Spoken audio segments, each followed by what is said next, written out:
My eyes scanned the document. Application for patent. NovaCore technology. Duh. I remembered this. Oliver and I, so young, so excited, filing it ourselves from the university library because we couldn't afford a lawyer. I read the details, the abstract, the claims. It was all there. My work. My invention. And then I saw the applicant line. Inventors. Alice Rowe, Oliver Croft. Not NovaGen. Not Oliver Croft. Alice Rowe and Oliver Croft. A strange, hysterical laugh bubbled in my throat. He forgot. The arrogant, ruthless, visionary CEO had forgotten the one thing that mattered. In his rush to build an empire, he had filed dozens of newer derivative patents for product tweaks and software updates, all under the NovaGen company name. He'd built a fortress of legal paper. But he forgot about the foundation stone. He forgot that the original concept patent, the one that powered every single thing NovaGen sold, the one that made the company worth £150 million, still had my name on it. He hadn't just fired his ex-partner. He hadn't just locked out a co-founder. He had just illegally terminated the co-owner of his entire company's core intellectual property. He didn't just gamble. He gambled that I was too broken, too stupid, and too emotional to ever look. He was wrong. The cold anger in my chest had a new name. Purpose. I didn't go to a big, flashy London law firm. I couldn't afford one, and besides, they were all in Oliver's pocket. I found a small, independent firm in a side street in Manchester, run by a woman with a fearsome reputation. Ms. Davies. Her office wasn't grand. It was small, piled high with books and legal files, and it smelled like old paper and strong tea. She was a short, sharp woman in her 50s with grey hair pulled back so tightly it looked painful. She listened. She didn't interrupt. I laid out my story. The partnership, the breakup, the firing, the email from Ben. And finally, I placed the folded patent application on her desk. She picked it up, her sharp eyes scanning the document. She read it once, then twice. A slow, thin smile spread across her face, and it was the most terrifying and beautiful thing I had ever seen. Ms. Rowe, she said, her voice a crisp, clear bell. He didn't just forget. He just committed the most expensive mistake of his life. She tapped the press release I'd brought, the one about the £150 million. This funding, based on the assumption that NovaGen owned this patent outright. He nodded. Well, Ms. Davies said, folding her hands. That's not just a mistake. That's fraud. So, we send Oliver a letter, right? I said, my voice eager. We tell him we're suing. We demand my job back. Ms. Davies let out a short, dry laugh. Heavens, no, Ms. Rowe. You don't warn a fox that you're about to check the henhouse. Mr. Croft is expecting you to be emotional. He's expecting you to sue him for unfair dismissal. He's got a team of lawyers ready for that. She leaned forward, her eyes gleaming. We are not going to attack the king. We are going to attack his treasury. She explained her plan. We wouldn't send a single letter to Oliver. We wouldn't text him, call him, or even look in his direction. Instead, Ms. Davies drafted a formal notice of contested intellectual property on her heaviest, most expensive-looking paper. She attached a certified copy of the original patent, with my name circled in red ink. She didn't send it to NovaGen. She didn't send it to Oliver.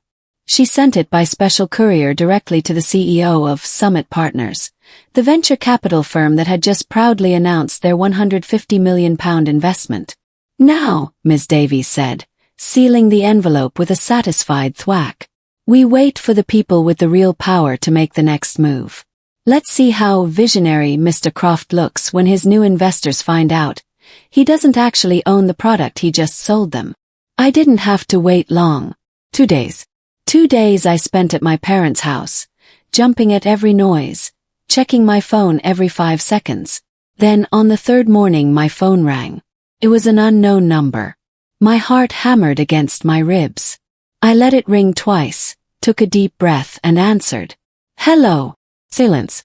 Then, a voice I knew better than my own, but it was a voice I had never heard before. It was a low, venomous whisper. Alice! Oliver! I said, surprised at how calm my own voice sounded. What do you think you're doing? He hissed. There was no hello. No how are you. Just pure undiluted rage. What have you done? I'm not sure what you mean, Oliver. I'm just following your lead on restructuring. This isn't a joke. You've spoken to Summit. You've put the whole deal at risk. I heard a smash in the background like he'd thrown something. I will destroy you, Alice. I will bury you in legal fees until you are begging on the street. Do you hear me? Then his voice changed, becoming slick and smooth. Look. This is just a misunderstanding. You're upset. Get it? I'll give you a settlement. £50,000. Just sign over the patent. Call this woman Davies off. And there it was. The confirmation. He wasn't offering a settlement because he was nice. He was offering it because he was terrified. He knew. He hadn't forgotten. He had gambled I'd stay broken. The power shifted, and I felt it land on my shoulders like a warm coat. See you in court, Oliver, I said, and I hung up. My hands were shaking, but not from fear. It was adrenaline. I immediately called Ms. Davies and told her about the call. 50,000, she scoffed. He's insulting you. But that means he's desperate. Don't answer his calls again. Let him sweat. Just as I hung up, my phone pinged with a new text from Ben Carter. They're here. Who? Texted back. The investors. Summit Partners. They just walked in. 3 of them in dark suits. They look furious. They've gone straight into the boardroom with Oliver and Isabella. They've put the whole R&D floor on lockdown. No one in, no one out. My pulse quickened. It was working. Ms. Davies' warning shot had hit the target. Ben's next text made my blood run cold. Alice! There's more. You need to know what they're doing to your work. File link appeared. data_files.zip. What is this? Yes. It's the data from the new Streamline project. Isabella's project. She's cut all your safety protocols. Using cheaper materials, bypassing the secondary cooling system. She's cutting corners to rush the product to market for the investors. It's dangerous, Alice. A new wave of texts came in, this time from 2 other engineers I'd personally trained, both confirming what Ben had said. They were scared. They were loyal to my original vision. They were sending me everything. This was no longer just about my name. It was about my work. Oliver and Isabella weren't just thieves. They were incompetent. They were going to get someone hurt. Just as I was absorbing this new horror, my phone lit up with a Google alert for NovaGen. A new article had just been posted, but not in a proper journal. It was on a nasty tech gossip blog, the kind that thrives on scandal. The headline was The Scorned Ex. How Alice Rowe's incompetence nearly sank NovaGen. My stomach dropped. I read the article, my face burning with shame and anger. It was full of anonymous quotes. She was unstable after the breakup. She was impossible to work with, completely emotional. She was holding the company back with her safety obsession. We're all so relieved Isabella is here to clean up the mess. I didn't need to guess who the sources were. The phrasing, the digs, the way it painted me as a hysterical, jilted lover. It was all Oliver. And the cold corporate language used to praise Isabella's efficiency was clearly her own. They were working together, trying to discredit me before I could discredit them. They weren't just trying to win in court. They were trying to win the public story. They were painting me as the crazy ex-girlfriend, not the co-inventor. It was a classic, dirty move, and I could feel the court of public opinion turning against me before I'd even had a chance to speak. I wanted to scream. I wanted to post my own angry comment on that blog, telling everyone the truth. But I could hear Ms. Davies' voice in my head. Don't be emotional. Be smart. So I took a deep breath. They wanted to paint me as an emotional wreck. I would show them a concerned inventor. I called Ms. Davies. They're slandering me, I said, my voice shaking with anger. Good, she replied to my surprise. They're overplaying their hand. They've just given us a platform. She made one phone call. Not to a gossip blog but to the Financial Times. The most respected tech journalist in the UK, a woman famous for not suffering fools, agreed to meet me. The next day, I wasn't in my pajamas. I was in Ms. Davies' office, wearing my only good suit, a video camera pointed at me. The journalist was polite but tough. "Ms. Rowe," she said, "the word on the street is that you're a scorned ex trying to get a payday." I didn't flinch. I didn't raise my voice. I didn't talk about the breakup. I didn't talk about my feelings. I simply pushed two documents across the table. My original graded dissertation, and the certified original patent. "The work should speak for itself," I said, my voice firm. "I invented NovaCore. And I am deeply concerned that the new leadership is ignoring the safety protocols I designed. This isn't about my feelings. It's about public safety." The article dropped the next morning and it was a bomb. The headline: NovaGen's £150 million deal in jeopardy as original inventor alleges IP theft and safety risks. The journalist had not only printed my side, but she had also contacted Summit partners. Their official response was a chilling no comment. She had also reached out to Oliver, who had, in her words, responded with a series of personal attacks against Ms. Rowe, which he later retracted. The public narrative changed in an instant. I wasn't the scorned ex anymore. I was the silenced inventor. The comments on the article were brutal, not towards me but towards Oliver and Isabella. The tide had turned. That afternoon I received a new email. It wasn't from Oliver. It was from the lead investor at Summit Partners. It was cold, formal, and terrifying. "Ms. Rowe, in light of the new information brought to our attention, we are invoking an emergency clause in our contract. There will be an emergency board meeting tomorrow at 10 a.m. to hear your presentation. Your presence is requested." I looked at the email. Oliver's name was on this CC line, along with the rest of the board. He wasn't inviting me. He was being forced to have me. "A presentation," I said to Ms. Davies over the phone. "What do I present?" "Not your feelings," she said. "Not your anger. You present the data. You present facts. Ben and his friends gave you the rope. Tomorrow you'll show the board how Oliver and Isabella have hung themselves with it." Walking back into the NovaGen headquarters was one of the hardest things I've ever done. My stomach was in knots. I felt like a fraud, a little girl playing dress-up in my one good suit. Ms. Davies walked beside me, her briefcase clicking rhythmically on the marble floor. The same security guard who had watched me get thrown out, Mr. Henderson, was at the front desk. He looked up as we approached. I tensed, expecting to be blocked. He just looked at me, then at Ms. Davies, and gave me a slow, small nod. "Good morning, Ms. Rowe," he said, and he buzzed us through. The entire office floor went silent as we stepped out of the lift. I could feel every single eye on me. The whispers stopped. All I could hear was the click-clack of my heels and Ms. Davies' briefcase. We turned the corner towards the boardroom. Isabella Finch was standing outside, clutching a tablet. She looked pale, her makeup applied with a heavy hand. She saw me and her eyes narrowed with pure hatred. I met her gaze, held it for 1, 2, 3 seconds, and then I looked right through her. I walked past her without a word, pushed open the heavy glass door, and stepped back into the room I had been thrown out of. The boardroom was even colder than I remembered. The entire board was there, along with 3 men in dark suits from Summit Partners. Oliver was at the head of the table, his face a mask of polite concern. He looked like he hadn't slept in days. "Alice," he said, standing up, "thank you for coming.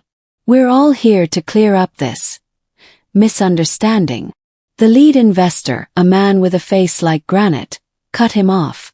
"Sit down, Mr. Croft." He turned to me. "Ms. Rowe, you have 10 minutes. I slotted my USB stick into the projector. The file Ben had sent me. My face appeared on the giant screen. Click to the first slide. It wasn't a picture of me and Oliver. It wasn't the patent. The title was NovaCore, Structural failure and safety test report. A confused murmur went around the table. I'm not here to talk about my feelings, I said, my voice echoing slightly. I'm here to talk about your £150 million investment. For the next 9 minutes, I showed them everything. The data from Ben and the other engineers. The stress test failures. The simulations showing a 30% failure rate in the new streamlined design. The cheap materials. The bypassed cooling systems. I ended on a video simulation of what would happen when the unit inevitably overheated. You didn't just invest in a company with a legal problem, I concluded, my voice shaking but strong. You invested in a product that is going to fail. Publicly. You invested in a fire. The silence in the room was absolute. The investors from Summit Partners were staring at the screen, their faces pale. Oliver jumped to his feet.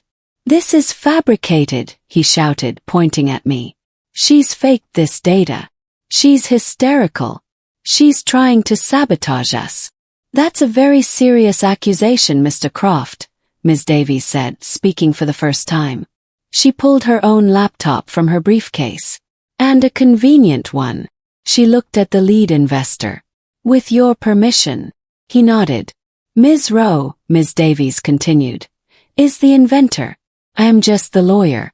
And as a lawyer, I prefer evidence. She hit a key on her laptop.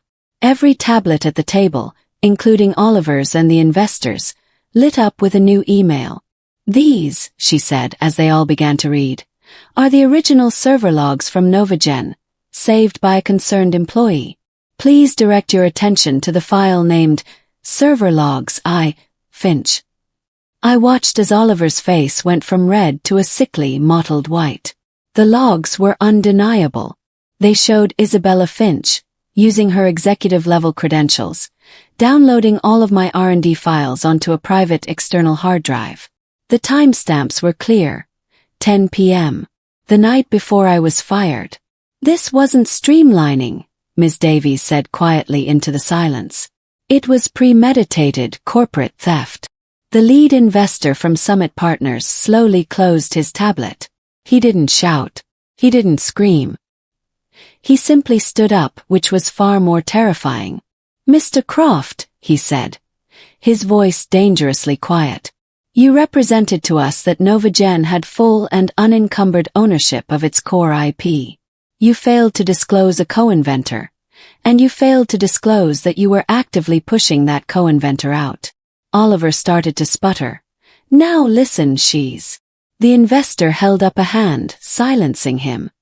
Furthermore, he continued, you represented that the Streamline project was a market-ready upgrade.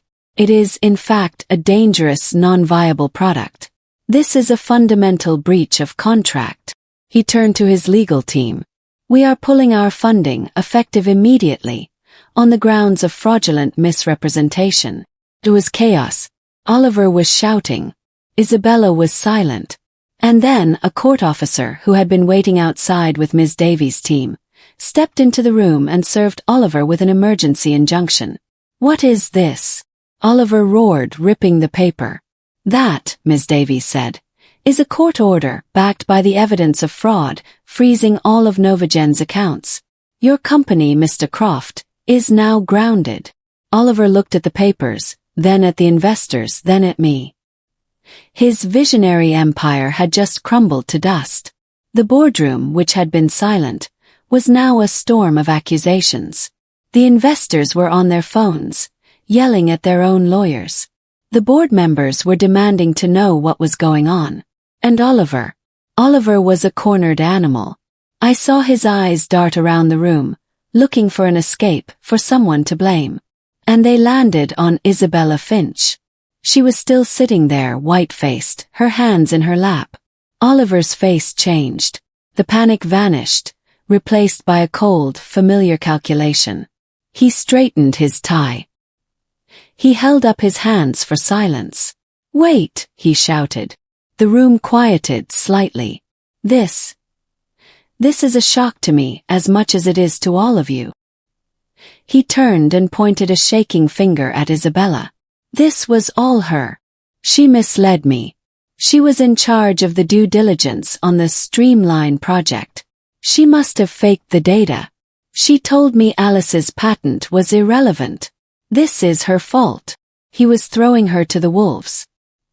He was firing her right there in front of everyone to save his own skin. Isabella looked up at him, her eyes wide with a mixture of shock and betrayal. She had helped this man steal my company, and now he was feeding her to the sharks without a second thought. I almost felt sorry for her. Almost. Isabella Finch is terminated, Oliver yelled. Effective immediately. This was all her. The fallout from the meeting was a legal tidal wave. The company's accounts were frozen. The investors were suing Oliver for fraud. The board was in chaos. And I was back in my small, rented flat waiting. Ms. Davies had told me to be patient. He's lost his money, he's lost his investors, and he's lost his scapegoat, she'd said. Now he's just a man in a cage. And he's going to rattle the bars. The rattling came at 10 p.m. on a Tuesday. A loud, furious pounding on my door that made me jump out of my skin. I looked through the peephole. It was Oliver. He looked terrible. His hair was a mess, his suit was wrinkled, and I could smell the whiskey on him from the hallway. Alice, I know you're in there. Open this door. I kept the chain on and opened it a crack. What do you want, Oliver? Alice, please, he begged. His voice was broken. All the arrogance was gone. Please, you win. You win, okay? Just tell them you'll sign over the patent. I'll give you 30%. No, 40%. You can have 40%. Just make them unfreeze the accounts. I just stared at him. It's not about the money, Oliver. It's about the patent. It's mine. I went to close the door and the mask dropped. The rage was back, black and terrifying. You bitch, he roared, slamming his fist against the door. If you don't sign, I'll dissolve the company. I'll declare bankruptcy. We'll both get nothing. I'll burn it all to the ground before I let you have it. He slammed the door one more time and was gone. His footsteps pounding down the stairs. I leaned against the door, my heart pounding from his outburst. He meant it. He would rather destroy the company, my company, our company, than see me win. I immediately called Ms. Davies. He's going to do it, I said, my voice shaky. He's going to declare bankruptcy and burn everything. Good, Ms. Davies said calmly. I was stunned. Good. What do you mean, good? We'll lose everything. No, Ms. Rowe, she said, and I could hear the smile in her voice. He just gave us our final move. He's proven he is not a rational actor. He is a liability to the company's very existence. The next morning, Ms. Davies and I were not at a courthouse. We were in the plush offices of Summit Partners, sitting across from the lead investor. Here's the situation, Ms. Davies said, laying it out. Oliver Croft is going to burn the company to spite Ms. Rowe. When he does, you will not see £1 of your £150 million. He's counting on you fighting him in court for years. The investor's face was grim. So what's the third option? The third option, I said, speaking up, is that you stop fighting him and you start helping me. The investor raised an eyebrow. I leaned forward. You have a breach of contract that gives you a controlling stake in the company's debt. Use it. Force an emergency buyout of his shares for pennies on the pound. Oust him. And reinstall me as CEO. I'm the only one who can save the patent. I'm the only one who can fix the product. And I'm the only one who can save your investment. The investors loved the plan. It was cold, it was brutal, and it was entirely legal. They didn't get to where they were by being sentimental. They were losing £150 million, and I was offering them a lifeline. They called an emergency vote of the board and shareholders, a vote they now controlled, thanks to the default on their funding contract. Oliver, still technically CEO, was forced to attend via video call. He appeared on the large screen in the Summit Partners boardroom, sitting next to his lawyer, a smug look on his face. He clearly thought he was there to negotiate his burn-it-all strategy. He didn't even see the knife. The lead investor, Mr. Harrison, read from a script. We call a motion.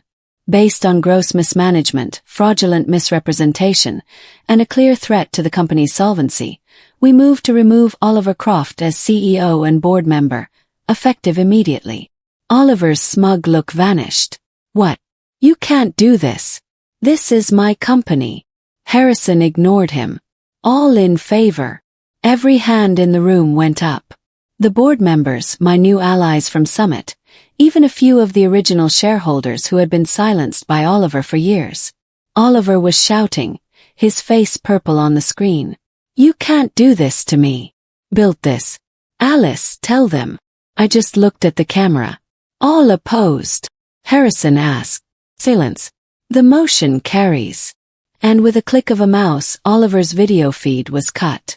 He was gone. Harrison closed his laptop, turned to me and said, Welcome back, Ms. Rowe. Now let's save our company. My first day back as CEO was surreal. I walked into the CEO's office. Oliver's half-packed boxes were still piled in the corner. The room still smelled like his expensive, sharp cologne. The first thing I did was open every window. The second thing I did was call an all-hands meeting. The staff gathered in the main atrium, terrified. They looked like survivors of a shipwreck. They had no idea if they still had jobs. I stood on the small staircase, looking down at their anxious faces. Hi everyone, I said. My voice was amplified by a small microphone, but it still felt tiny. I know you're all scared. I know what you've been through. But the boardroom politics are over. I looked around the room, making eye contact. The company is back in the hands of an engineer. We have a lot of work to do. We have to fix our product. We have to rebuild our reputation. And we have to earn back the trust of our customers. I saw a few people nod. The tension in the room lessened, just a fraction. I can't promise it will be easy. But I can promise that from now on, the work will speak for itself. We will build what we promised. I looked to the back of the crowd, where Ben Carter was standing, trying to look invisible. My first order of business, I said, my voice strong and clear. Ben Carter, you're my new head of R&D. Let's get to work. A small cheer, which started in the R&D department, rippled through the crowd. We worked day and night. Ben and I, along with the engineering team, practically lived in the lab. We stripped the streamlined design for parts and went back to my original schematics. We rebuilt the Nova Core from the ground up, implementing all the safety protocols Isabella had cut, and even adding new ones. We were 2 weeks into the redesign when I ran into Isabella Finch. She was waiting for me by the lifts, looking small and defeated. Alice, she said, her voice thin. I need to talk to you. I folded my arms. What is it, Isabella? He's suing me, she whispered. Oliver. And Summit. They're all suing me. They're blaming me for everything. I'm going to lose my flat. I'm going to be bankrupted. You helped him try to ruin me, I said, my voice flat. I know, she said, and I saw tears in her eyes. I know, and I was so stupid. Have the hard drive. The one I downloaded. Has everything. All his emails to me, the whole plan. He told me to bury your safety concerns. She held out a small black hard drive. Please, she begged. Just don't name me in your suit. That's all I ask. I took the hard drive from her. I looked at this woman, who had tried to destroy me purely for ambition. I'm not naming you in my suit, Isabella, I said. She let out a huge sigh of relief. But, I continued, this is evidence of criminal conspiracy and wire fraud. I'm sending this hard drive and all its contents directly to the Crown Prosecution Service. You can discuss your deal with them. Her face drained of all color as the lift doors opened. I stepped in, leaving her in the hallway. 6 months later, the Financial Times ran a new story. This time I had written the press release myself.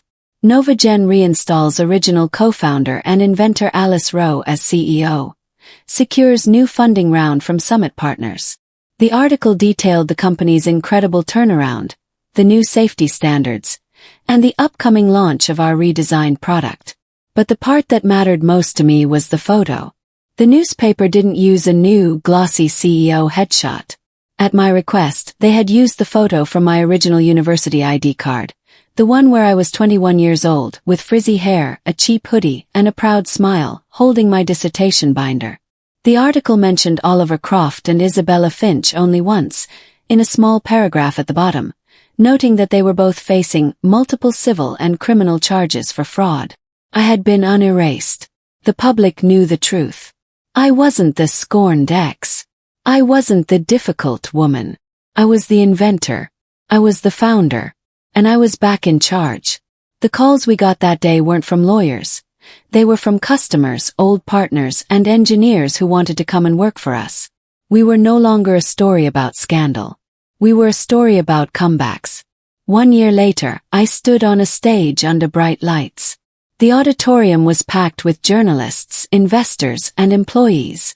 Behind me, on a giant screen, was the new logo for our flagship product. We had renamed it. It was no longer the Nova Core. It was the Rowe Core. Today isn't just a product launch, I said, my voice steady. It's a promise. A promise that we will never again choose profit over safety. That we will never again silence the voices of our engineers. After the presentation, a young reporter rushed up to me. Ms. Rowe, great speech. Do you have any comment on the news that your ex-partner, Oliver Croft, was just found civilly liable for fraud and has been ordered to pay £20 million in damages? I looked at the reporter, and for the first time, the thought of Oliver didn't bring anger or pain or even sadness. It brought nothing. I'm sorry, I said, but today isn't about him. It's about this. I smiled and pointed out the window, at the front of our headquarters. A new sign was being unveiled, hanging glittering in the afternoon sun. The old NovaGen logo was still there, but underneath it, in clean, bold letters, was a new tagline. NovaGen, a Rowe innovation. My name wasn't just on the patent. It was on the building.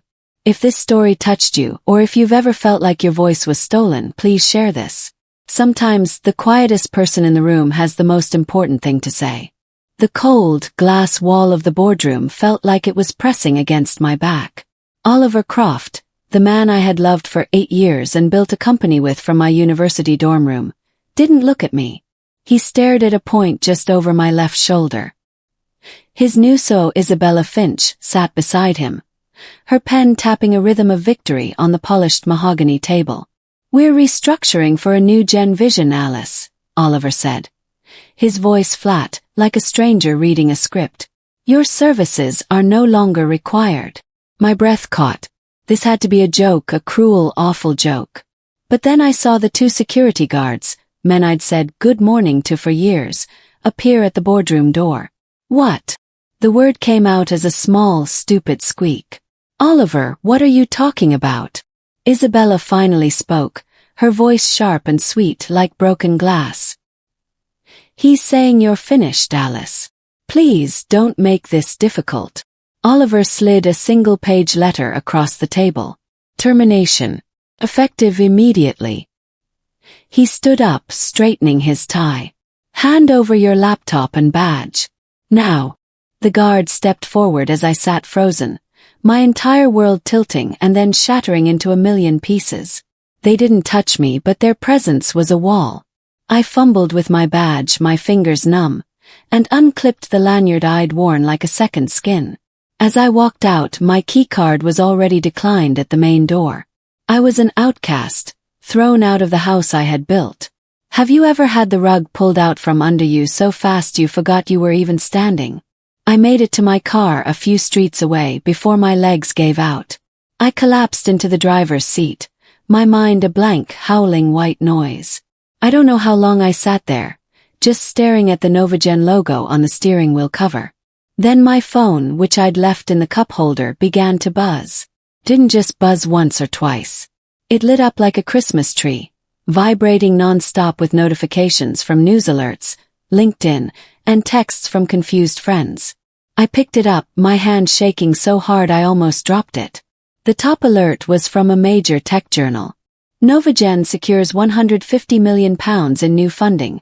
Visionary CEO Oliver Croft thanks NUSO Isabella Finch for streamlining operations. Click the link. There was a photo of Oliver and Isabella, beaming, clinking champagne glasses. The article was long. It detailed the aggressive new direction and praised Isabella's brilliant strategy for revitalizing the company's core technology. My technology. My name wasn't mentioned once. Not as co-founder. Not as inventor. Not even as a former employee. In the space of an hour, they hadn't just fired me. They had erased me. I read the article again and again, the words blurring through my tears. They had been celebrating this £150 million deal, while I was being thrown out like rubbish. The article called Oliver a visionary who had just stolen my life. The shock was so cold it felt like ice water in my veins. The buzzing from my phone had turned into a sick, sinking feeling in my stomach. I needed to do something. Check my bank. I had to make sure I had enough to live on while I figured this out. We had a joint account, Oliver and I. One I'd kept meaning to close after he moved out. I opened my banking app. My personal account had a few £100. But the joint account, the one where my salary and dividends were paid. Clicked on it. Balance, £0. He had emptied it. Every last penny. A small, strangled noise came from my throat. No. He wouldn't. He couldn't. I tried to log into the company portal to check my shares. My password. My life's work. Access denied. Your account has been suspended. Felt dizzy. He'd frozen my shares. My shares in the company I had named. I drove to the flat I had shared with him using my old key out of desperation. Turned in the lock. For a second I felt a wave of relief. Then I opened the door. It was empty. Not just of his things. Of my things. My clothes, my books, my laptop. All gone. A legal letter was on the clean kitchen counter. The flat was in Oliver's name. I was trespassing. He had locked me out of my work, my money, and now my home, all in one day. I ended up at my parents' house, clutching my handbag, which was the only thing I owned in the world. I told them some vague story about a disagreement at work, too ashamed and confused to tell them the truth. My mum made me tea, her eyes full of worry, and I went to my old childhood bedroom, the posters of bands I no longer listened to still on the wall. I felt like a child again, helpless and small. My phone buzzed on the floral bedspread. I flinched, expecting another news alert about Oliver's genius. But it was a text from a number I didn't recognize. Alice, it's Ben Carter. From R&D. I'm so sorry for what they did. He was one of my first hires, a brilliant, quiet engineer. This is horrible, I texted back. I don't understand. A new message popped up instantly. You need to understand. This wasn't a sudden decision. I'm sending you something. Check your email. I dug out my old slow laptop from my wardrobe and logged into my personal email. An email from Ben was waiting. The subject, FWD, Project Streamline. It was an email chain. I clicked on the oldest message. My heart stopped. The date was from 3 months ago. It was from Oliver to Isabella, before she was even hired, before he had broken up with me. Isabella, it read. The plan is in motion. We need to isolate her access and transfer her IP framework to your new Streamline project. The breakup will handle the personal side. You handle the business. The breakup wasn't just personal. It was a corporate strategy. I didn't sleep. I just sat on my childhood bed, the glow of the laptop screen lighting up my tear-stained face as I read page after page. They had plotted this for months. Every late night at the office Oliver had, every new strategy meeting Isabella held. It was all part of this. They were building a case to fire me for cause, claiming my projects were redundant. My own projects. I felt a new kind of anger, a cold, hard thing that settled in my chest, pushing out the grief.